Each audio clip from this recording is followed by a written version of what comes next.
بسم اللہ الرحمن الرحیم۔ سورہ آل عمران۔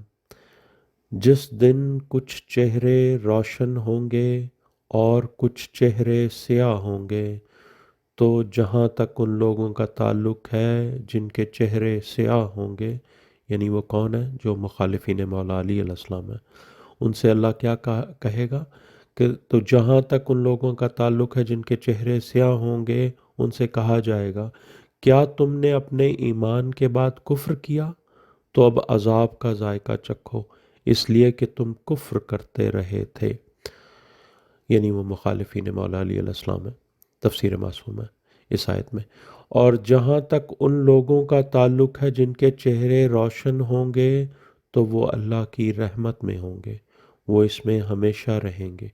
یہ اللہ کی آیات ہیں جو ہم تم پر حق کے ساتھ تلاوت کرتے ہیں، اور اللہ عالمین پر ظلم کا ارادہ نہیں رکھتا، اور اللہ کے لیے ہے جو کچھ آسمانوں میں ہے اور جو کچھ زمین میں ہے، اور تمام امور اللہ کی طرف واپس لائے جاتے ہیں۔